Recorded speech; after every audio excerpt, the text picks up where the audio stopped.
मानती Facebook, WhatsApp और Instagram की डीपी को तिरंग में ही रंगना देशभक्ति है। अगर आप कहेंगे कि तिरंगे को हाथ में 2 बार लेना ही देशभक्ति है, तो मैं पूछना चाहूंगी कि फुटपाथ में रहने वाला बच्चा पेड़ों की छांव में नंगे पांव में तिरंगा बेच रहा होता है, तो क्या आप उसे उसके देशभक्ति कहेंगे? यह उसके देशभक्ति नहीं, उसके पेट की भूख की शक्ति है जो उसे ऐसा करने में मजबूर करती है। क्योंकि न वो मस्जिद को जानता है, न वो शिवालयों को जानते हैं। क्योंकि न वो मस्जिद को जानते हैं, न वो शिवालयों को जानते हैं। वो पेट के भूखे हैं साहब, केवल भोजन के निवालों को जानते हैं, केवल भोजन के निवालों को जानते हैं।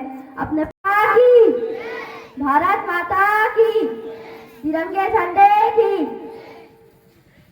हम अपने जान के दुश्मन को अपने जान कहते हैं, हम अपने जान के दुश्मन को अपने जान कहते हैं। मोहब्बत की इसी माटी को हिंदुस्तान कहते हैं, मोहब्बत की इसी माटी को हिंदुस्तान कहते हैं। जो दुनिया में सुनाई दे उसे कहते हैं खामोशी, जो दुनिया में सुनाई दे उसे कहते हैं खामोशी। आंखों में दिखाई दे उसे तूफान कहते हैं, उसे तूफान कहते हैं। परम आदरणीय मुख्य अतिथि प्रधान अध्यापक जी, गांव से आए हुए गणमान्य नागरिक और मेरे छोटे बड़े भाई बहनों एवं साथियों, आप सभी को 15 अगस्त की हार्दिक शुभकामनाएं। मैं दुलेश्वरी यादव कक्षा 7वीं से आज राष्ट्र निर्माण और देश प्रेम के उपलक्ष्य में अपना कुछ विचार आप सभी के साथ साझा करना चाहूंगी। आजादी, आजादी का असली मतलब वही समझ सकता है जिसने कभी गुलामी की हो। हम तो भाग्यशाली हैं जो स्वतंत्र भारत में जन्म लिया।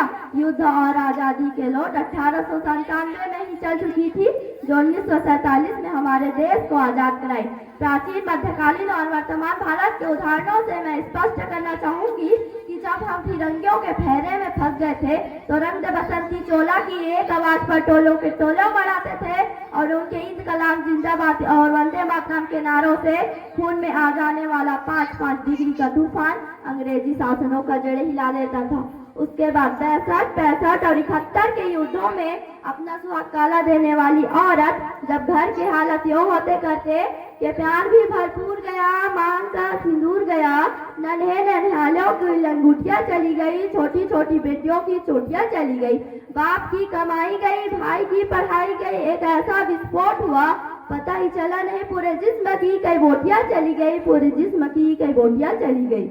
अरे आपके लिए तो एक आदमी मरा है साहब, मेरे घर की तो रोटियां ही चली गई, मेरे घर की तो रोटियां ही चली गई। इस तरह पूरा परिवार अपने देश को साबित कर रहा होता था। तब देश बलिदान मांगता था, तब देश लड़ जाने को, मिट जाने को, मर जाने को कहता था। किंतु आज देश लड़ जाने को, मर जाने को, मिट जाने को नहीं कहता, बल्कि मेरे विचारों में जो अपनी काम पूरी मेहनत, पूरी लगन, पूरी ईमानदारी से करे वही सबसे बड़ा देशभक्त है। मैं नहीं मानती फेसबुक, व्हाट्सएप और इंस्टाग्राम की डीपी को तिरंग में ही रंगना देशभक्ति है। अगर आप कहेंगे कि तिरंगे को हाथ में 2 बार लेना ही देशभक्ति है, तो मैं पूछना चाहूंगी कि फुटपाथ में रहने वाला बच्चा पेड़ों की छांव में नंगे पांव में तिरंगा बेच रहा होता है, तो क्या आप उसे उसके देशभक्ति कहेंगे? यह उसके देशभक्ति नहीं, उसके पेट की भूख की शक्ति है जो उसे ऐसा करने में मजबूर करती है। क्योंकि न वो मस्जिद को जानता है, न वो शिवालयों को जानते हैं। क्योंकि न वो मस्जिद को जानते हैं, न वो शिवालयों को जानते हैं। वो पेट के भूखे हैं साहब, केवल भोजन के निवालों को जानते हैं, केवल भोजन के निवालों को जानते हैं। अपने परिवार, अपने समाज, अपने राष्ट्र के प्रति समर्पण का भाव है देशभक्ति। हर देशद्रोही के जीवन में आने वाला एक तूफान है हमारी शक्ति देशभक्ति, ताकि हर देशद्रोही ये समझ सके अगर तू परिंदा है तो ये आसमान तेरा है, अगर तू दरिंदा है तो ये कब्रिस्तान तेरा है। भाई के जैसे रहना है तो रह इस जमीन पर, वरना ये कब्र भी तेरा है और कब्रिस्तान भी तेरा है, वरना ये कब्र भी तेरा है और कब्रिस्तान भी तेरा है। अब मैं बता दूं महिला सुरक्षा के बारे में। हम एक ऐसे समाज में जीते हैं जब पत्थर की मूरत को लगता 56 बॉम्ब, नंगे भूखे तड़पते सो जाते हैं लोग, नंगे भूखे तड़पते सो जाते हैं लोग। यही सच्ची देशभक्ति और यही सच्चा राष्ट्र प्रेम कि न सरकार मेरी है, न रोक मेरा है और न ही बड़ा सा नाम मेरा है। इतनी सी बात का गुरूर है मुझे कि मैं भारत की हूँ, अरे भारत मेरा है, कि मैं भारत की हूँ, अरे भारत मेरा है। हमारे समाज में एक वैचारिक बीमारी होते हुए नजर आती है। कहा जाता है हम दुनिया के सबसे बड़े लोकतंत्र हैं। जहाँ हिंदू पैदा होते हैं वहाँ मुस्लिम भी, ईसाई भी पैदा होते हैं, परंतु बदकिस्मती से आज इंसान पैदा नहीं होते, परंतु बदकिस्मती से आज इंसान पैदा नहीं होते।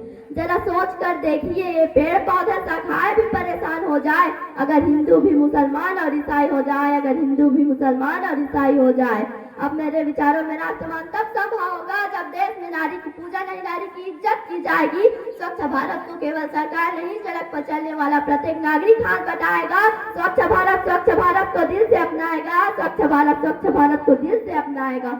अब मेरे विचारों में राष्ट्रवाद तब संभव होगा जब ईश्वरी का चमक मध्याह्न भोजन के लिए नहीं, सरकारी ज्ञानदान स्कूल की चौखट पर जाएगी। सरकारी ज्ञानदान स्कूल की चौखट पर जाएगी। अब मैं सैल्यूट करना चाहूँ सरहद पर दिन रात हमारी रक्षा के लिए खड़ा हर जवान को, इस देश की पुलिस प्रशासन और किसान को, और हर उस व्यक्ति को जो अपना काम पूरी मेहनत, पूरी लगन, पूरी ईमानदारी से करते हैं, जिनके बिना राष्ट्र निर्माण की कल्पना करना भी असंभव सा लगता है। और आज इस मंच पर पूरे जिम्मेदारी के साथ मैं भारत की बेटी आह्वान करती हूँ कि हमारे देश का राष्ट्रवाद तब संभव होगा जब हम सब में मिलकर आप सब प्रयास करेंगे, क्योंकि हमारी जिम्मेदारी है अपने देश को आगे ले जाने की। हमारे देश की जिम्मेदारी नहीं है हमें आगे ले जाने की, हमारी जिम्मेदारी है अपने देश को आगे ले जाने की, अपने राष्ट्र को आगे ले जाने की, अपने वतन को लौटाने की। और अंत में मैं बस इतना कहना चाहूंगी कि मेरा हिंदुस्तान महान था, महान है और महान रहेगा। कि मेरा हिंदुस्तान महान था, महान है और महान रहेगा। होगा हौसला सबके दिलों में बुलंद, जो एक दिन पाकिस्तान भी जय हिंद कहेगा, जो एक दिन पाकिस्तान भी जय हिंद कहेगा। अरे पाकिस्तान ही क्यों, सारा जहां जय हिंद कहेगा, क्योंकि सारा जहां से अच्छा हिंदुस्तान हमारा। हम बुलबुले इसके गुलस्ता हमारा, हम बुलबुले इसके गुलस्ता हमारा।